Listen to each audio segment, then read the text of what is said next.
മിക്കവർക്കും ഒരു 80% ആണായാലും പെണ്ണായാലും ഒന്നിൽ ഒതുങ്ങി നിൽക്കാൻ പറ്റത്തില്ല. പല റിലേഷൻഷിപ്പിലും പോവാ. ഓരോ റിലേഷൻഷിപ്പിലും ഓരോ പേരും അവരിട്ടിട്ടുണ്ട്.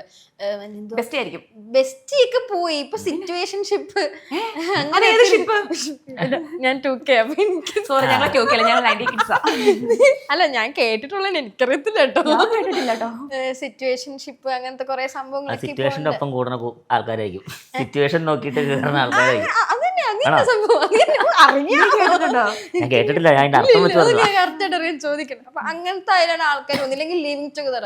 പക്ഷെ എന്റെ അടുത്ത് ഒരാൾ നമ്മൾ ലിവിങ് ടുഗദർ ചെയ്യണം, ലിവിങ് ടുഗദർ നിന്നാൽ നമുക്ക് ആളുടെ ക്യാരക്ടർ എങ്ങനെയൊന്നും മനസ്സിലാവത്തുള്ളൂ എന്നും ചില ആൾക്കാർ പറഞ്ഞിട്ടുണ്ട്. ചിലരുടെ അത് ഓരോരുത്തർക്കും ഓരോരോ താല്പര്യങ്ങൾ. എന്റെ സ്വഭാവമായിരിക്കില്ല ഏഞ്ചലിന്റെ ഒരു തിങ്കിങ് ആയിരിക്കത്തില്ല ഇവിടെ. അപ്പൊ ഓരോരുത്തരൊരു പ്രൈവസി. പക്ഷെ ഇപ്പോഴത്തെ ഒരു കാലത്ത് എല്ലാരും ഒന്നിൽ ഉറച്ചു നിൽക്കുന്നില്ല എന്നുള്ള ഒരു ഇതുണ്ട്. ഒരു റിലേഷൻഷിപ്പ് എങ്ങനെ പോലും സൈഡിൽ കൂടെ ഒരു കണക്ഷൻ കാണും എന്ന് ഞാൻ പറഞ്ഞതെന്ന് വെച്ചാൽ 80%, ബാക്കി 20% ഞങ്ങളുണ്ട്. നിങ്ങളുണ്ട്. ബാക്കി ഇപ്പൊ 80% വെച്ചിട്ട് ഹസ്ബൻഡ് ഉണ്ടെന്ന് പറഞ്ഞില്ലേ, അത് മനസ്സിലായോ? അത് 1 2 അല്ലേ, അതാ ഞാൻ പറഞ്ഞു. അങ്ങനെ ഒരു കാറ്റഗറി ഉണ്ട്.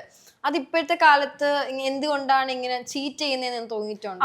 നമ്മള് വിശ്വസിക്കുന്നോണ്ടാണോ? അത് പറയാൻ ഞാൻ ആളല്ല, കാരണം എനിക്ക് അറിയത്തില്ല. കാരണം ഓരോരുത്തരുടെ ഒരു എന്താ പറയാ, ഓരോരുത്തര് കല്യാണം കഴിഞ്ഞിട്ടും കല്യാണത്തിന് മുമ്പ് ഉള്ളവരുണ്ടാവും.